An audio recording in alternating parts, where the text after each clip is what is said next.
Hello, this is Postdoc Chronicles, week number 71. And before we begin the Chronicles, let me just say that as you can see, I'm in a different room. This is the CERN hostel because this week I'm at CERN, Geneva, Switzerland for the induction for a new ATLAS member. But before we go in depth into that, let me feature here that I brought with me, the device I brought with me. It's called the Games Portable Monitor. Okay. And basically, this one is I got this December last 2018, and it's like my birthday gift to myself. So it's like second hand. So I believe it's like something like around 8,000 or 9,000 if not something like that. But the nice thing about this is it's tiny. It's like 15-inch diagonal, and I bring this so that if ever I want to play my Nintendo Switch on a big screen, not on a handheld, I can play it here. This can actually run via a power bank, so it has like a micro USB slot that is right here that could be powered by a power bank, and then it has a standard HDMI. It also has a headphone slot, but it has its own speaker, which is also good, so you don't have to be wearing headphone all the time. And yeah, basically I brought it here so that I have my own gaming setup, even though I'm at CERN, because yeah, I kind of most of the time if I go to other places and then I rent hotels, most of the time they have a flat screen TV, but I had a feeling that CERN being a research facility, being a hostel, wouldn't have a flat screen TV, and even away from my room, I wanted to play my Switch on a relatively big screen, so that's why I brought this, and yeah, I didn't regret it. So, but basically, yeah, it's a nice device to own, and it has like it comes with this very nice bag right here that looks like leather, so it kind of just slots in there. And again, the most awesome thing is that it runs on a power bank. It can be powered by a power bank via the micro USB. But anyway, yeah, so what am I doing here? So like I said, so I'm a new ATLAS member. So ATLAS is basically one of the experimental collaboration or group that looks at the PP collision of the LHC. So at the opposite sides of the big ring of the LHC, on one side you have CMS, that's another collaboration, and on this side you have ATLAS. And basically you need two groups. It's because so that you can like and you can think of these groups like two competing groups, ATLAS and CMS. They have their own different methods. They have their own different frameworks on how they observe the PP collision. And the thing is, we need something like that because we don't want just one single collaboration working on a single experiment. Because in science, there has to be, someone should have to question your result, or should have to, if you claim something, someone should be able to recreate it. So if there's only like one group and then they said, okay, we discovered the Higgs, no one can verify. Okay, so that's why you have two groups, ATLAS and CMS. So if one claims something, then the other one would have seen that as well. So especially like very rare events, for example, very rare decay channels. So that's why we have those two groups. So among these two groups, ATLAS is the bigger group. It has like around 3,000 or more physicists from around the world. And I believe I'm the first one from the Philippines. I think there's someone before who was also a Filipino who is part of an LHCB. It's another research collaboration. But this one, ATLAS, I don't know of anyone. Maybe there's someone, but I'm not sure. But I'm the only person that I know who is an ATLAS member, Filipino from the Philippines. So yeah, I'm really proud of that. And the purpose of this one, ATLAS Induction, is basically required. You will be introduced to what ATLAS is, what ATLAS does, and then for the following days, you will undergo an extensive software tutorial on the things, the tools that an ATLAS member would use. So ATLAS members are experimental physicists, but yeah, like Deepak told me before, when I was entering the field of high energy physics, I thought when you say experimental physics, these are the guys that are actually on the collider itself, waiting for data and stuff. But actually, Deepak said no, it's not like that. So when you're an experimental physicist, most of your work is on a computer, so it's so data analysis, statistics, some simulation, and so on. So looking at data. So it's still, you can still, so because most of the time when we think of experimental physics, it's like out of the table. You don't sit down and then you do something else. But a high energy experimentalist, most of the time it also solves his problems on a computer. But yeah, so starting Tuesday until now, that today was the last day, we've undergone, a lot of tutorials and hands-on exercises on the tools needed. So setting up this thing called the LX Plus, which is basically like a huge computing grid that is of course it's guarded by a password. You have to have a CERN account, but it's usable if you're an Atlas member. It's usable as long as you have an internet connection. You connect, so you access data, you do some computation, you do some analysis on the terminal. And so the tutorial so mainly comprises of setting that up, and then using these things called analysis loop, Athena, how you write an analysis within that LX Plus framework, and then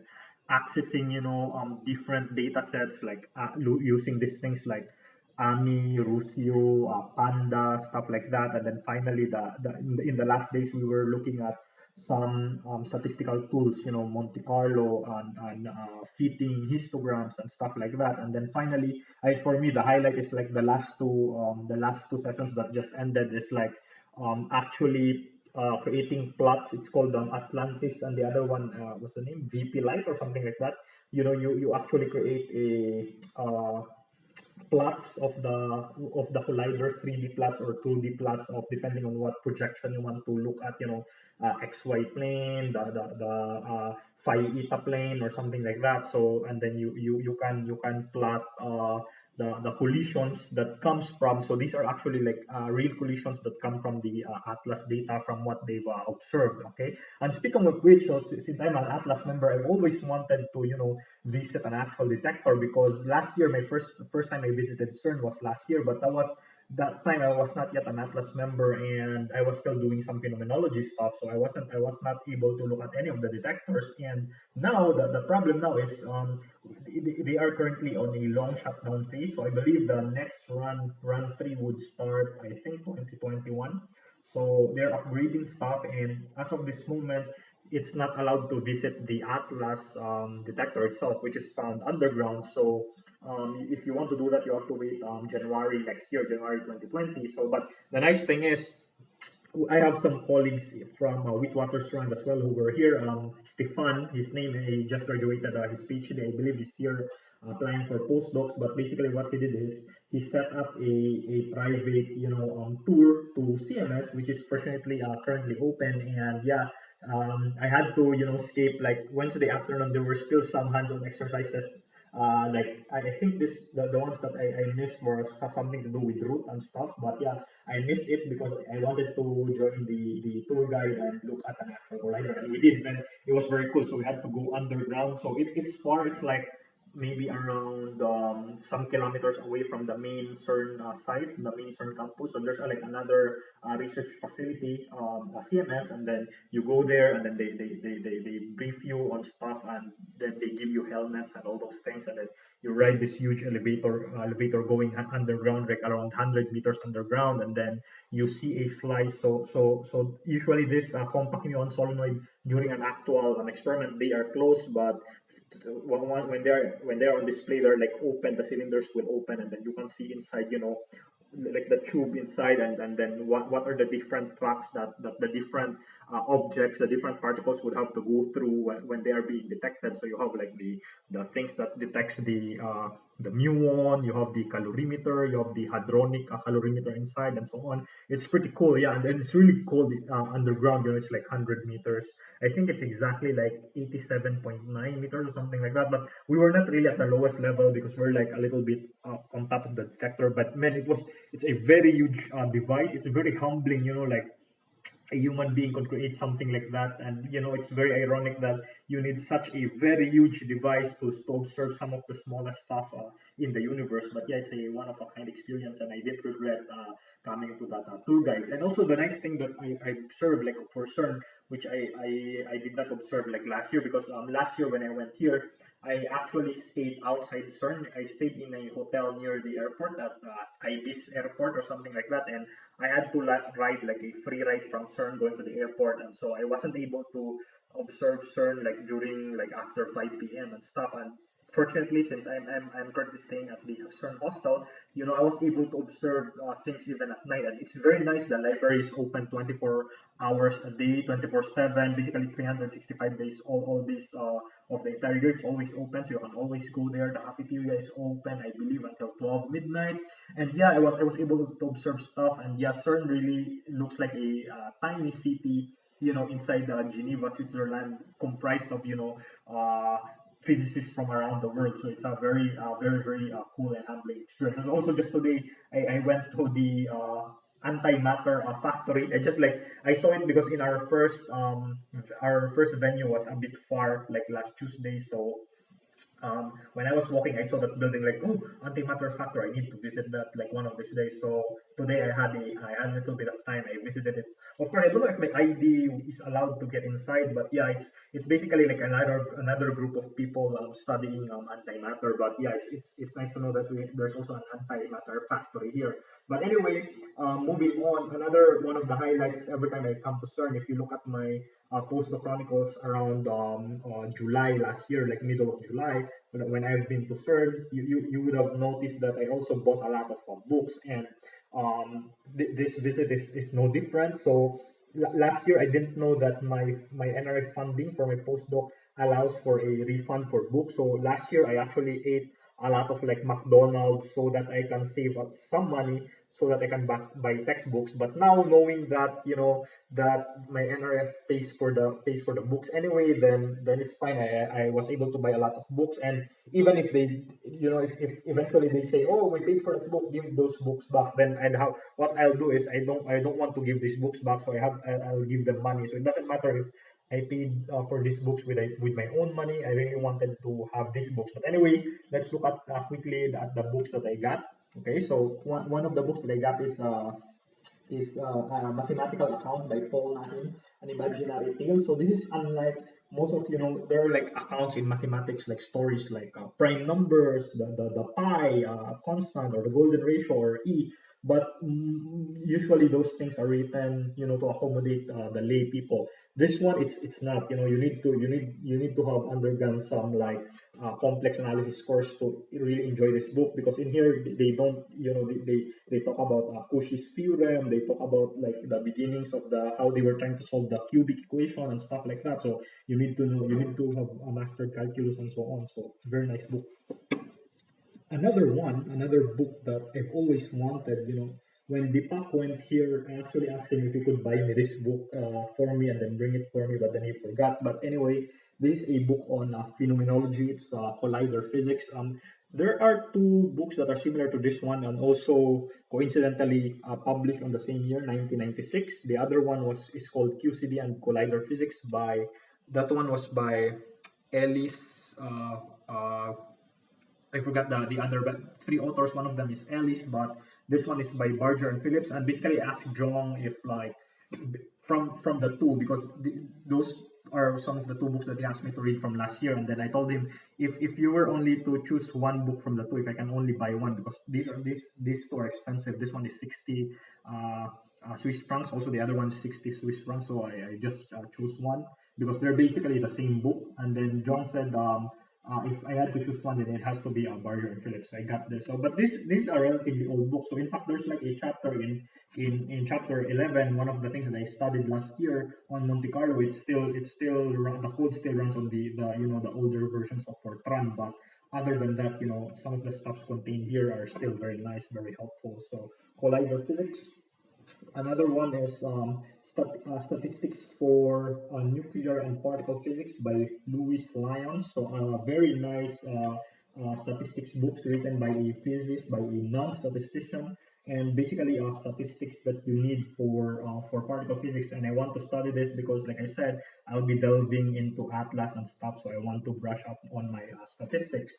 And speaking of which, much more theoretical treatment than this one, but this one is nice. This is more reader friendly. I scanned it. It has like problems and stuff like that. The example on Monte Carlo is really good. It talks about like how do you integrate like X cube using Monte Carlo and stuff like that. So it has very clear examples. This one is more theoretical. So if you want a more foundational approach on statistics, this is statistical data analysis by Glencoe one, still one of the, as you can see here, its examples are also focused on particle physics. So again, if you want to know how to apply statistics on particle physics, this is also a good book. So it will complement perfectly the Lyons book. The Calculus Gallery. So I've already read this, Masterpieces from Newton to Lebec by William Dunham. I remember reading this on my iPod Touch, like when we were, my girlfriend and I, my then girlfriend, now my fiance, years ago when we were going home to Dumaguete, and then usually my girlfriend would sleep. Well, usually our flight is early in the morning, so we spend the night overnight at the airport at Terminal 3. I read the entire book on my like iPod Touch. It's a very nice book. It talks about the evolution of calculus by like different people. So it's like you said, it's like a gallery, you know. If like if you want to showcase to people what are the best stuff in calculus, so and then he how he did it is like by different people, different mathematicians. It's very nice, and I always wanted to have a hard copy, and I'm planning to read this again in the future. Okay. And these two books, two volumes, Gauge Theories in Particle Physics, a Practical Introduction, volumes 1 and 2. So volume 1 is Relativistic Quantum Mechanics up to QAD. Volume 2 is Non-Abelian Gauge Theory, so basically QCD and electroweak. So I, I haven't read all of this, but you know I've been jumping chapters to chapters. This is like a very nice package if you want to learn standard model and a little bit of QFT. So it's not as in depth as like the Peskin and Schroeder treatment of QFT, but it was very helpful like for me last year when I was like studying standard model and QFT and stuff like that. So it's a very nice reference, and in fact there's like an account at the back that says that yeah, when she was, her name is Amanda Cooper Sarkar. She said when she was a postdoc, this was like her Bible, and I agree with her. Very helpful, and I own the 1982 first edition of this book. It's in the Philippines. I my girlfriend, my fiance, when we met in Hong Kong, gave it to her so that I don't have to bring a lot of books going back to the Philippines. So I gave some of the books I gave to her to bring back to the Philippines so that I won't be bringing a lot come this Christmas break. But yeah, I gave her that 1982 version because I have the digital ones on my iPad, so that's what I was reading every time I refer to these books. But again, I always want them to have hard copies, and here they are, the two volumes of Gauge Theories in Particle Physics, a practical introduction by Aichison and Hay. So like very comparable to Hausen and Martin, I think. Anyway, going to my final book, Modern Particle Physics. This is by Mark Thompson. Now, this is an undergrad book in particle physics, but yeah, the reason why I bought this is I believe in the future, if eventually I'll be teaching high energy physics or particle physics introductory to undergrad, or like if I want to brush up myself very quickly, this is a very nice introductory book. I believe it's on par with Griffiths, if not better. Man, it's like it's got all you need. You know, a very nice survey of the standard model, and it's more modern than Griffiths, because I believe Griffiths was like 2008, his second edition, so Higgs wasn't discovered then. This is a very nice treatment of the Higgs boson. The Griffiths one is a bit, it's still very nice, the Griffiths treatment of Higgs, but it's not as in-depth as this. So this is very good, and that's why I bought it. So if ever I'll teach particle physics, this will be like one of the main, if not the main reference, modern particle physics. And Python is not books, but these are free, and I always get this when I'm in CERN. This is like a CERN courier that focuses on magnets, and this one is the October September edition. So they have this like every 2 months or stuff like that. But anyway, yeah, I'm running out of space on my cell phone, but this has been Postdoc Chronicles week number 71. I'll see you next time in Postdoc Chronicles week number 72. By then, I'll be back in Johannesburg, South Africa. Thanks for watching, and bye-bye.